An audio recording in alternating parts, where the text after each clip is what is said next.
Hello students, मेरा नाम अमरशान और आप देख रहे हैं मेरा यूट्यूब चैनल। और हम पढ़ रहे थे special question series of JEE advance. तो हमारे पास आज प्रॉब्लम नंबर 10 आ चुका है। तो प्रॉब्लम नंबर 10 भी एक इंटीग्रेशन बेस्ड आपके पास एक प्रॉब्लम है। और क्या कहता है, integration of cos theta D theta over 5 + 7 sine theta -2 cos square theta. तो इसका जो रिजल्ट है वो इस फॉर्म में आने वाला है। इस फॉर्म में आने वाला है तो आपको कह रहा है बी ऑफ थीटा अपॉन ए, इसका रेशियो बयान करो क्या होना चाहिए। और इन चारों ऑप्शंस में से कोई एक उसका आंसर होगा। चलो आओ सॉल्व करके देखते हैं क्या इसमें से आंसर आता है। तो भाई मैं कहता हूँ I is equals to cosine theta D theta over कितना आएगा यहाँ पर 5 7 sine theta and -2 times 1 minus sine square theta which is equals to cos theta. हम एक काम करते हैं, मैंने कहा let T is equals to sine theta. मैंने बोला टी मान लेता हूँ साइन थीटा को, क्योंकि सब्स्टिट्यूशन करे बगैर तो काम होता नहीं है। तो मैंने कहा D T will be cos theta into D theta. ऐसा हो गया।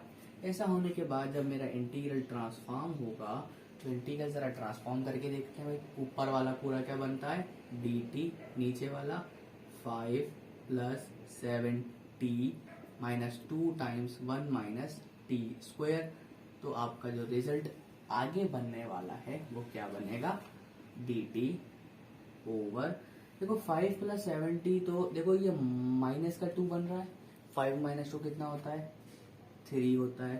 प्लस का 70 अपनी जगह पर सेम रहा और माइनस इंटू माइनस प्लस हुआ और 2 के साथ मल्टीप्लाई होकर कितना हो गया 2t²। कुछ इस तरीके का क्वाड्रेटिक पॉलिनोमियल बन रहा है। अब इसकी इंटीग्रेशन कैसे डील होगी आइए उसको देखेंगे। अब तो एक काम करते हैं, मैंने कहा 2 कॉमन निकालते हैं। मैंने कहा 1/2 इंटीग्रेशन। जब मैंने 2 कॉमन निकाला तो कुछ इस तरह कंडीशन बनेगी। मैंने कहा t² plus 7/2 into T plus 3/2, कुछ ऐसा ही बनने वाला है। तो मैंने क्या किया, जब ऐसा हुआ तो एक काम करते हैं, इसमें कुछ ऐड और सब्ट्रैक्ट करते हैं ताकि कोई फॉर्मूला बेस्ड आपके पास कहानी बन जाए। और उसका एक बहुत छोटा सा फॉर्मूला है, वो क्या है अक्सर बताया नहीं भी जाता, लेकिन हम देखते हैं क्या फॉर्मूला है वो छोटा सा। वो कहता है कि हाफ करके मिडिल टर्म का स्क्वायर कर दो, जो रिजल्ट आए उसको ऐड भी करो, जो रिजल्ट आए उसको सब्ट्रैक्ट भी करो। मतलब ऐसा करके हमें अपना आंसर आसानी से मिल सकता है। मैंने कहा 1/2 देखते हैं भाई 1/2 क्या है। 1/2 ठीक है, मिडिल टर्म क्या है इसमें से 7/2। 7/2 यहाँ पर आ जाएगा, इसका स्क्वायर कर दो। 7 का स्क्वायर कितना होता है 49, 2 का स्क्वायर 4, 4 का स्क्वायर कितना हो गया 16। तो 2 to the 4, 4 पे पावर 2 कितना हो गई 16।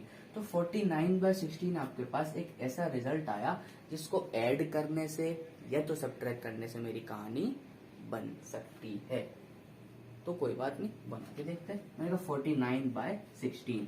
तो मैंने क्या किया 1/2 ऐसे ही रखे रहने दिया। मैंने कहा डी टी डिवाइडेड बाय, फिर मैंने कहा t² प्लस 7/2 इंटू टी और आगे क्या ऐड कर दिया 49/16, कोई मसला नहीं होगा।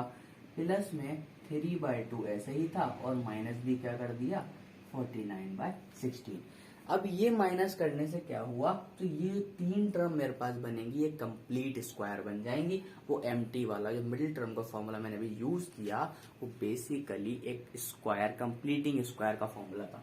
तो जब मैंने इसको बंद किया तो बेसिकली इसका जो रिजल्ट होगा वो कहाँ जाएगा 1/2 integration from D T divided by कितना होगा t प्लस 7/4 का होल स्क्वायर। और इसको हम जरा एलसीएम लेके देख लेते हैं क्या बनता है। देखो 2 और 16 का एलसीएम लेके देखते हैं। चलो बच्चों वाला काम भी कर लेते हैं। मैंने कहा 2 8 × 16, 2 1 × 2, 2 4 × 8, यानी कि अगर मैं बात करता हूँ 8 1 × 8 भी करूंगा तो एलसीएम आएगा टोटल 16। तो चेक करके देख लेते हैं। मैंने कहा एलसीएम आया 16।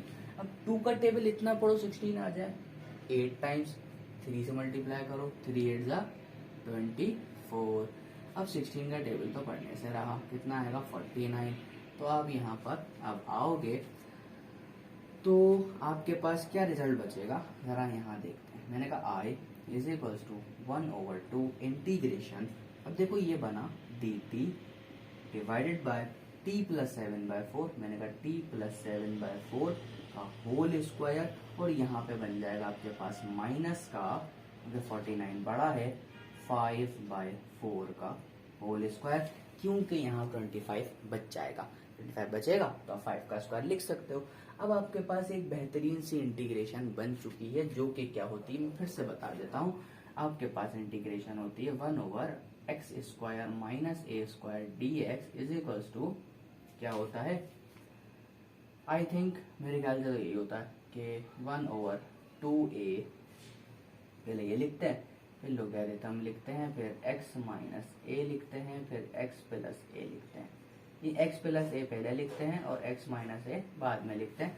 तो ये एक छोटा सा फॉर्मूला मेरे पास होता है, तो इसका यूज करते हुए मुझे काम करना है। चलो यूज करते हैं। मैंने कहा देखो i इक्वल टू 1/2, अब फॉर्मूला का यूज करते हैं, कितना है 1/2a, 1/2 a की वैल्यू 5/4, मैंने कहा 5/4।